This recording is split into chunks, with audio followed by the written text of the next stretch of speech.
사랑하는 형제자매 여러분, 안녕하세요. 샬롬, 평강의 왕 예수 그리스도께서 우리와 함께 하십니다. 우리는 간혹 교회에 가서든 치유 집회에 가서든 설교 말씀을 들을 때 이해가 안 되는 말씀들이 종종 있습니다. 그래서 그 말씀들을 하나씩 한 부분씩 쉽게 우리가 이해할 수 있도록 제가 그 말씀을 사랑하는 형제 자매님들과 같이 알아보기 원하는데요. 오늘은 그 말씀 중에 대표적으로 우리가 아픈 사람들을 앞에 놓고 설교 말씀을 할 때 자주 쓰는 성경 말씀 중에 하나인 베드로전서 2장 24절 말씀을 같이 알아볼 건데요. 우리가 알아볼 때 성령님께서 우리 마음에 깨달음을 주셔서 이 말씀을 이해하게 해주실 것입니다. 우선 베드로전서 2장 24절 말씀을 잠시 같이 보겠습니다. 저가 채찍에 맞음으로 너희는 나음을 입었느니라. 우리는 이 말씀을 쉽게 보면 예수님께서 우리를 위해 고통을 감당하셨으니 우리는 고통을 감당할 필요가 없다라고 말씀하시는 것입니다. 그럼 우리는 이렇게 생각을 하게 되죠. 근데 왜 예수님께서 채찍에 맞은 거하고 우리가 나은 거하고 무슨 상관이 있어요? 네, 그렇습니다. 그렇기 때문에 우리는 이 부분을 알아야 된다고 생각해서 저는 여러분들과 함께 이 부분을 같이 알아보려고 합니다. 그럼 우리 잠시 이 부분을 같이 알아보도록 하겠습니다. 잠시 화면에 주목해 주시면 감사하겠습니다.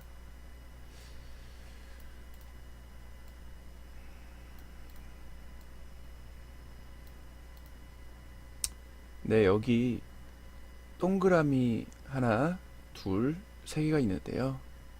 만약에 우리가 이것을 어떻게 볼 수 있냐면 아주 쉽게 생각해서 여기다가 제가 글자를 0이라고 넣고 그리고 여기다가는 혼이라고 넣고요.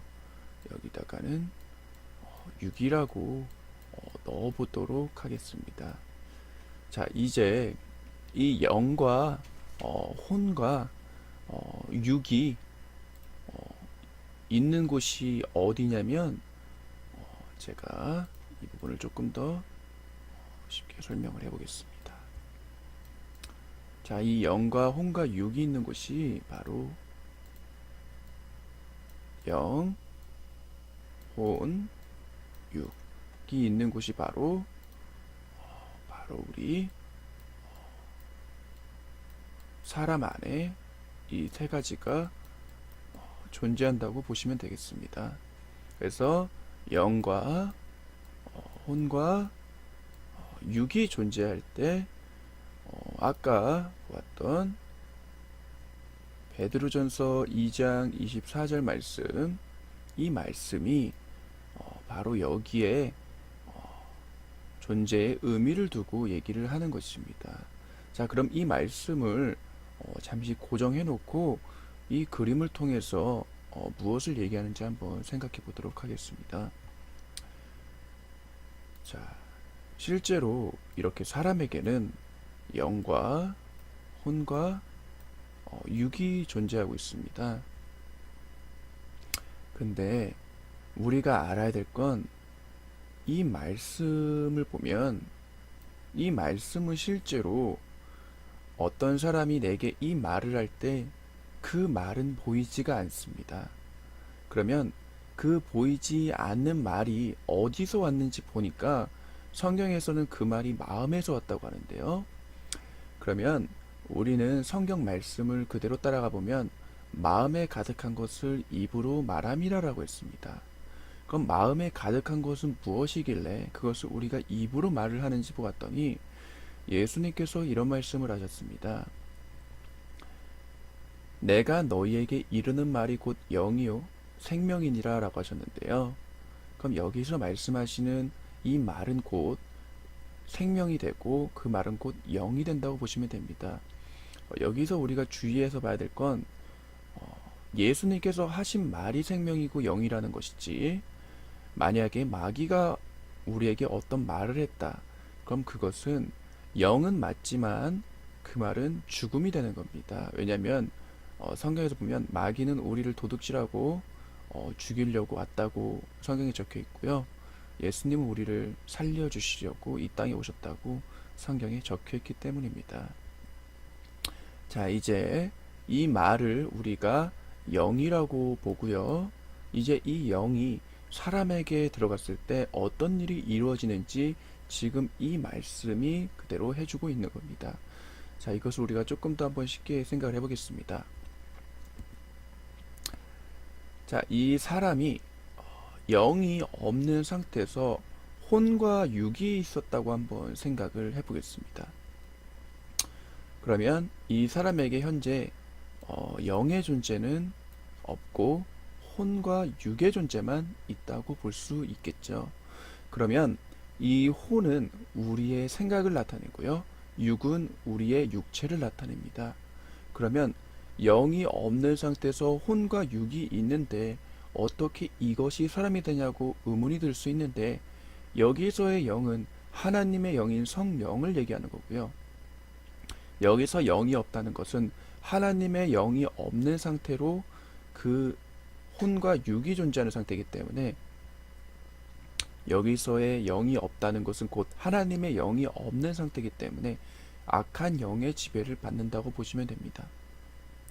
이것을 쉽게 설명을 하게 되면 성경에서는 하나님을 라이트닝, 곧 빛의 존재로 얘기를 하고 있는데요. 자, 여러분들, 우리가 이렇게 한번 생각해 보겠습니다. 우리가 어떤 방을 들어갔는데 빛이 환하게 밝혀져 있었습니다. 근데 우리가 이제 그 전등 불을 껐다고 생각을 해보죠. 그럼 이 빛은 우리 눈에 보이지 않게 이렇게 어느 순간 이렇게 사라지게 돼요. 그럼 뭐만 남냐면 우리가 볼 때는 이 어둠밖에 남지 않습니다. 그럼 빛이 사라진 공간을 그 어둠의 공간이라고 볼 수가 있겠죠. 그러니까 우리가, 이 사람인 우리가 하나님의 영이 없는 상태라면 악한 영에게 지배를 받는데, 실제로 이 악한 영이 있는 상태 안에선 하나님의 치유가 불가능합니다. 그러니 이 말을 다시 한번 잘 들어보시면, 저가 채찍에 맞음으로 너희는 나음을 입었느니라 라는 이 말의 이 영이 우리 사람에게 들어오게 되면 이 영은 곧 빛이 되는 거죠. 네, 이 영은 곧 빛이 되어서, 이 빛이 되어서 우리 마음을 환하게 비춰줘요. 이것을 곧 우리가 기록된다라고 합니다. 네, 기록된다. 네. 그러면 이제 우리가 생각해 봐야 될 것은, 근데요, 저가 채찍에 맞음으로 너희는 나음을 입었다고 하는 건 이제 알겠는데, 어떻게 그게 내가 이분이 채찍을 맞은 거고 내가 낫는 게 무슨 상관이 있습니까? 네, 그렇죠. 맞습니다. 그래서 우리가 치유를 많이 어려워하고 그것이 불가능하다고 생각을 하는 건데, 그 다음에 보시면 이것을 첫 번째로 보고 두 번째로 이 부분을 보면 이해가 되는 게요. 이 저라는 부분을 예수님으로 보고요. 이 저를요, 예수님으로 보고요. 이 채찍에 맞으신 분을 예수님으로 보고, 이 너희라는 걸 어떤 사람으로 보면 되냐면 이 우리인 그리스도인으로 보면 됩니다. 네, 그리스도인으로. 네, 그러면 이제 쉽게 이해가 될 수 있는데, 너희가 그리스도인인데 너희는 예수님이 너희를 위해서 고통을 담아졌으니까 너희는 고통을 감당할 필요가 없단다 라고 말씀하시는 건데, 여기서 중요한 건 왜 우리는 예수님 덕분에 고통을 당할 필요가 없냐라는 것을 알아야 되는데요. 자, 이제 이 부분을 한번 설명해 보도록 하겠습니다. 자, 아주 쉽게 한번 설명을 해볼게요. 자, 역사적으로는요, 예수님은 인간의 모습으로 오셨기 때문에 사람들은 예수님이 오셨다는 사실은 알지만 그분이 하나님이라고는 믿지 않습니다. 하지만 이 영과 혼과 육을 다시 한번 보고 이 영의 존재를 다시 한번 생각을 하고요. 예수님이 하신 말씀을 다시 한번 생각을 해보겠습니다. 자, 영은요, 실제로 하나님의 영이기 때문에 이 영은 곧 거룩한 영인 성령이 되는 겁니다. 그래서 홀리 스피릿이 되는 거죠. 근데 이 영이요, 예수님이 뭐라고 말씀하셨냐면 내가 너희에게 이르는 말이 곧 영이요 곧 생명이라고 하셨거든요. 그럼 생명이 되는 영은 어떤 영이 되냐면 그것은 곧 홀리 스피릿인 성령이 되는 겁니다. 그럼 성령을 그 안에 모시고 있는 분이 누구냐? 그분이 바로 하나님이 될 수밖에 없는 것이죠. 자, 우리가 한번 이것을 쉽게 한번 생각을 해보겠습니다. 자, 빛은 자신의 존재를 드러낼 때는 어둠이 사라지게 됩니다. 근데 우리가 한번 생각을 해보겠습니다. 사람은요, 누구나 죽을 수 있다고 생각하고 죽음에 대한 생각을 하게 되면 두려움을 갖게 됩니다. 그럼 우리가 아주 쉽게 한번 생각을 해보면 두려움은 우리가 빛이 있을 때 갖는 건가요? 아니면 빛이 없을 때 갖는 거겠습니까? 실제로 두려움이라는 건 우리가 어둠 가운데 있을 때 공포하고 두려움을 느끼는데요. 그것은 바로 어둠이 우리를 사로잡았기 때문에 우리가 그 악한 영에 사로잡혀서 그것을 느끼는 겁니다.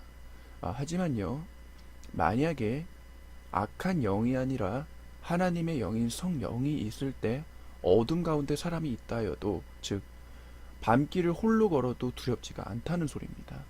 자, 그러면 우리가 한 가지 생각해야 될 것은 왜 이 사람은 두렵지가 않냐면요, 하나님의 영인 성령이 이 사람 안에 있게 되면 이 사람은 곧 빛을 가지고 있는 거기 때문에 어둠이 접근할 수가 없어요. 그렇기 때문에 이 사람은 실제로 두려움을 느끼지를 못하는 것이죠. 그래서 하나님께서 빛이시지만 빛의 존재가 인간의 형상으로 입고 오신 그 분이 예수님이라는 걸 알게 되면 이 말씀이 정확히 이해가 됩니다. 자, 다시 한번 생각을 해보겠습니다. 원래 인간은요, 창세기 말씀을 보면 아담과 하와로 인간이 지으심을 받았습니다. 그래서 아담은 남자라고 하였고 하와는 여자라고 하였는데요. 자, 우리 인간에게는 두 분류밖에 없습니다. 남자하고 여자밖에 없죠. 자, 이제 이것을 생각을 해보겠습니다. 남자고 여자를 사람으로 보는 거예요. 자, 이 사람이 하나님께서 완벽하게 지으심을 받은 피조물로 만들어졌는데요. 자, 이것을 우리가 어떻게 알 수 있냐면 이 사람은요, 원래 아기의 존재에서 어른인 존재까지 성장을 하려면 시간이라는 게 걸립니다. 그리고 그 존재가 그렇게 되려면 우리는 먹어야 되고 또 그 가운데서 또 건강해야 되겠죠. 근데 여기에서의 이 사람은 이미 어떤 존재냐면 아기로서의 존재가 아니라 완전한 성인의 몸으로 사람의 모습으로 지으심을 받은 존재라는 걸 우리가 알 수 있어야 됩니다. 자, 그것을 어떻게 알 수 있냐면요. 자, 이 아담이 지으심을 받았을 때는요, 그 아담에게 하나님께서 동물들의 이름을 지으라고 과제를 주셨습니다. 근데 한번 우리 하나님께서 이 아담을 아기로 지었다고 한번 생각을 해볼까요? 그럼 아기는 말을 배워야 되겠죠. 그렇기 때문에 동물의 이름을 지을 수가 없어요. 그렇다면 이 아담이 어떤 존재로 만들어졌는지를 알 수 있으려면 이 하나님께서 말씀하신 과제를 이름을 붙이는 이 지식과 지능을 가진 인간이라고 보시면 되는데, 실제로 우리는 인간으로서의 모습을 보면 엄마의 태아에서 우리는 엄마의 뱃속에서 나오지만요, 아담은 흙으로 지심을 받았습니다. 그리고 곧 하나님의 형상으로 지심을 받았다고 하죠. 자, 그럼 여기서 아주 중요한 게 나옵니다. 하나님의 형상이 어떤 형상이냐? 그것은 당연하겠지만 그분은 완전한 육체를 가진 형상으로 아담을 지으신 겁니다. 왜냐하면 하나님은 완전한 분이시기 때문이죠. 그렇다면 인간이 완전한 육체를 가진다는 것은 어떤 모습이냐면 성인이 된 남자와 성인이 된 여자의 모습으로 아담과 하와가 지으심을 받았다고 생각하시면 되는 것입니다. 자, 그리고 우리가 이 부분을 조금 더 쉽게 알 수 있는 것은 왜 그러냐면요. 하나님께서 동산에 선악과라는 나무와 생명나무라는 것을 두었는데 하와는요, 이 나무를 따서 먹었습니다. 한번 생각을 해보세요. 인간이 아기로의 존재였다면 이 하와가 도대체 어떻게 선악과를 따먹을 수 있었겠습니까? 그렇기 때문에 우리가 이것만 알아도 우리 하나님께서 이 아담과 하와의 존재를 완전한 인간의 모습으로 지으심을 받았다라고 알 수가 있게 됩니다. 그리고 아주 쉽게 이해가 되는 건, 그 다음 아담은 후손을 낳게 되는데 그 후손들을 낳게 되는 배경을 잘 생각해 보시면 아담과 하와가 범죄함으로 그들이 에덴 동산에서 쫓겨나서 그 뒤로 아담과 하와 사이에 자녀를 낳게 됩니다. 그러면 우리가 알듯이 엄마하고 아빠가 있으면은 아이가 생겨나죠. 그렇게 보시면 된다고 보시면 되겠죠. 자, 이제 우리가 그걸 알았다면 이제 다시 본론으로 들어가가지고 왜 사람이 죄를 지은 거하고 예수님께서 채찍이 맞은 거하고 무슨 상관이 있는지를 한번 생각해 보겠습니다. 자, 원래 하나님은 영이시기 때문에 사람이 아니세요. 근데 하나님이 사람의 모습으로 오신다면 그것을 하나님의 존재라기보다 사람의 모습으로 볼 수가 있게 됩니다. 자, 이것을 한번 쉽게 설명을 해보면, 하나님은 영이시기 때문에 눈에 보이시지도 않으시고, 또 그것은 실제 하시는 분이세요. 자, 그러면 이 성경을 보게 되면 마리아라는 처녀가 나오는데, 이 처녀는 원래 처녀의 몸으로는 아예 임신을 할 수가 없습니다. 왜냐하면 우리가 알다시피 남자하고 여자가 만나서 아이를 임신할 수가 있게 되죠. 하지만 이 처녀인 마리아에게 천사가 나타나게 됩니다.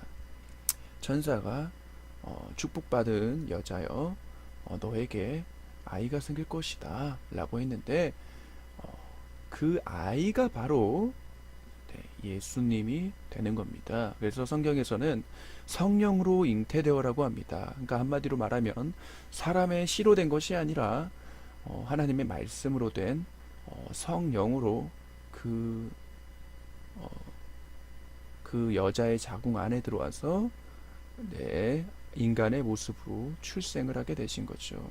그래서 예수님도 항상 자기를 말씀하실 때 신자라고 하지 않습니다. 나는 하나님의 아들이라고 한 적이 없고요.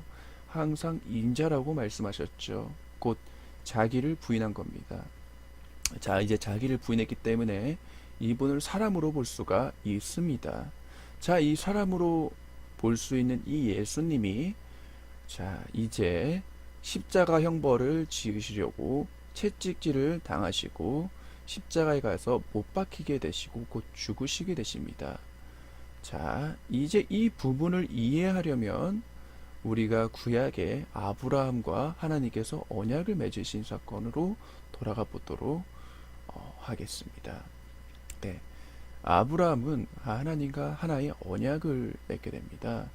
네, 그래서 그 언약은 피로 맺어진 것인데 아브라함은 사실 그 언약을 지킬 수가 없는 사람이기 때문에 하나님께서는 그 아브라함을 잠재우시고 횃불 사이로 쪼갠 고기 사이로 횃불이 지나간다고 성경에 적혀 있는데요.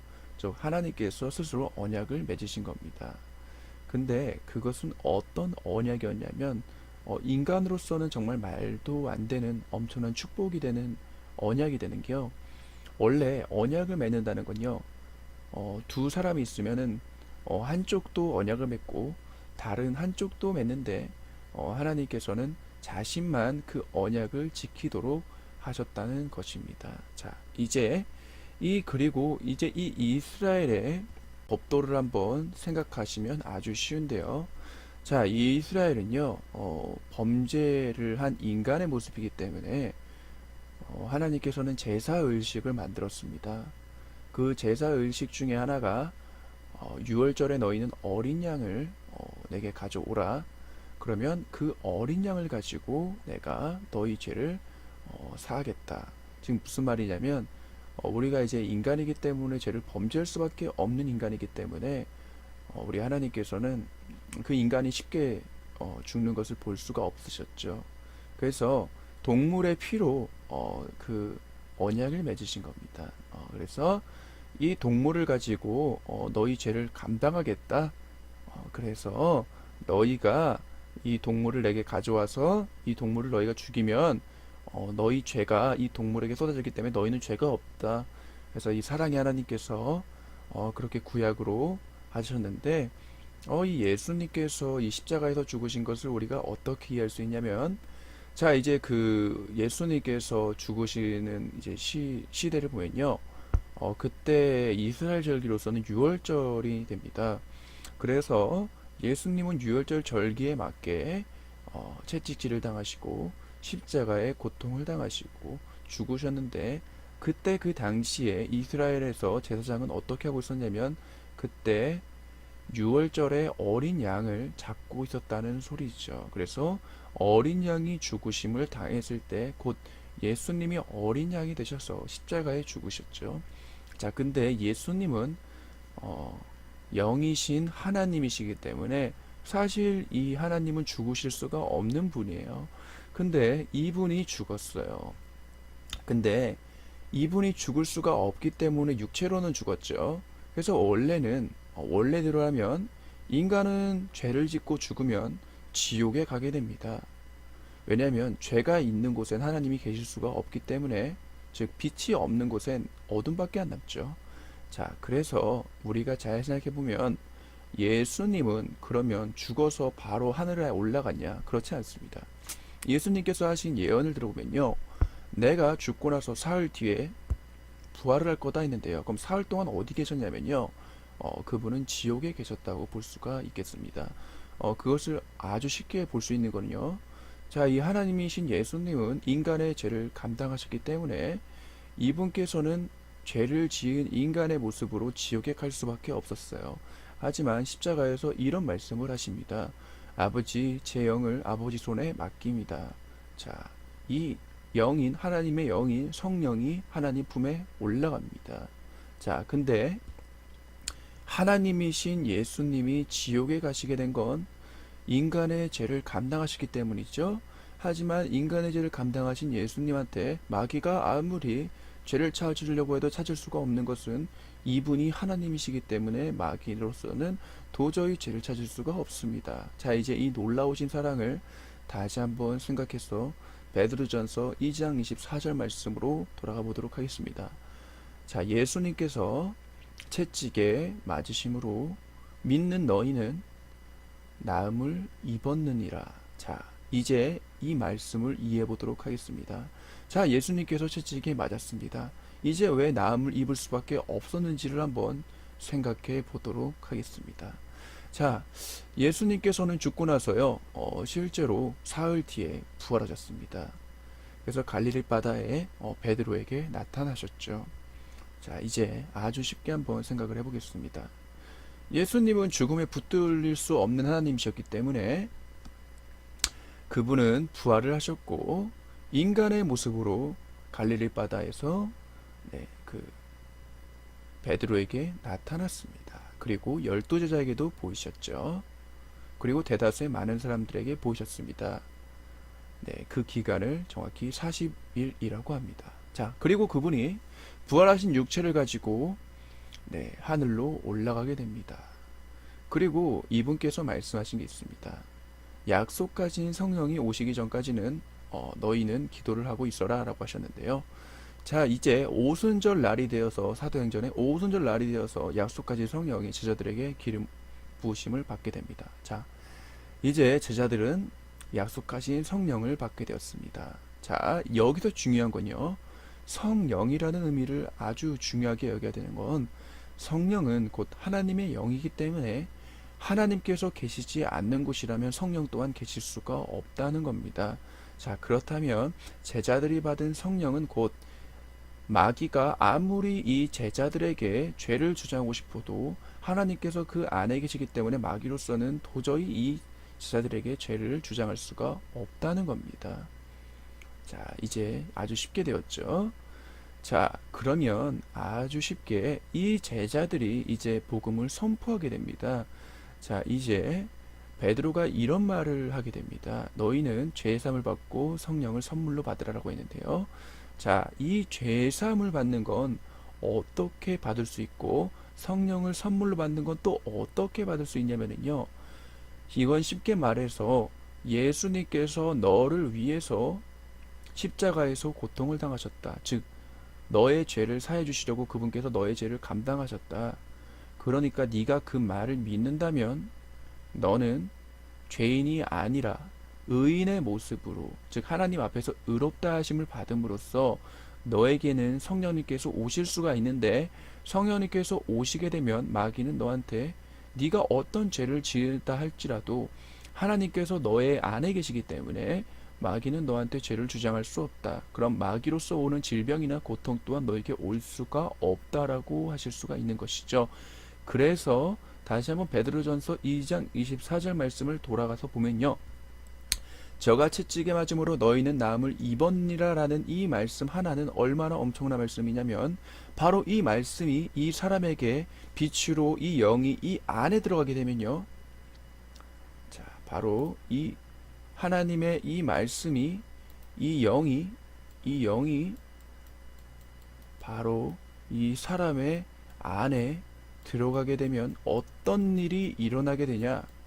그것은 바로 아주 놀라운 저가 채찍에 맞음으로 너희는 나음을 입었느니라라는 이 말씀이 실제 그 사람이 현재로서 이 육의 상태를 보면 도저히 지금 상태로서 난 여전히 아픈데도 사람이 이 말씀을 의지하게 되면 마귀의 이 어둠이, 자, 제가 이 어둠을 자, 이렇게 그려보도록 하겠습니다. 자, 이 어둠이 점점 이 빛에 의해서, 예, 이 라이트닝, 네, 이 빛에 의해서 이 어둠이 점점 어떻게 되냐? 예, 이 어둠이 어떻게 되냐면, 예, 이 어둠이, 네, 이 어둠이 이렇게 사라져 버리는 겁니다. 네, 이 존재가 사라져 버립니다. 자, 그러면 어느 순간에 이 사람이 이 빛을 가지고 있죠. 그렇게 되면 이 영인, 이 말씀이 이 사람 안에 있기 때문에 마귀가 더 이상 죄를 주장할 수 없기 때문에, 마귀가 죄를 주장할 수 없다면 질병 또한 마귀한테 오는 것이기 때문에 이 빛이 이 사람 안에 있으므로, 이 영이, 이 말씀이 이 사람 안에 있으므로 마귀로서는 이 사람 안에 있을 수가 없어요. 그럼 마귀는 떠나가게 된 거죠. 그럼 누가 남죠? 바로 하나님께서 남게 되십니다. 그래서 이 사람이 치유를 받게 되시는 겁니다. 그래서 예수님께서 우리를 위해 고통을 감당하셨으니 우리는 고통을 감당할 필요가 없다라고 말씀을 하시는 것이죠. 이 말씀이 잘 이해 안 되시는 분들은 또 보고 또 보고 또 보셔도 좋습니다. 그래서 우리 예수님께서 인간의 모습으로 오셨다는 건 정말로 놀라운 사건이고요. 정말 감당할 수 없는 그 놀라운 그 사랑에 다시 한번 감사를 드리고요. 깨달음을 주셔서 이렇게 그림으로 설명할 수 있게 해주시면 너무 감사합니다. 그래서 여러분들, 이 예수님께서 인간의 모습으로 오셨다고 해서 우리가 믿을 수 없는 부분도 있지만요. 이분의 사랑은요, 그만큼 큰 겁니다. 그래서 실제로 성경은요, 영을 되찾는 겁니다. 즉, 하나님과의 관계를 회복시키는 거죠. 그래서 우리는 정말 예수님께 감사하면서 살아야 되는 게 맞습니다. 그래서 오늘도 이렇게 지혜로 깨달음을 주신 우리 예수 그리스도 우리 하나님께, 성령님께 감사를 드리며 오늘은 이렇게 베드로전서 2장 24절 말씀을 볼 수 있었습니다. 네, 항상 평강하시고, 네, 그리스도 예수 안에서 평안하십시오. 네, 샬롬. 네, 아멘. 감사합니다.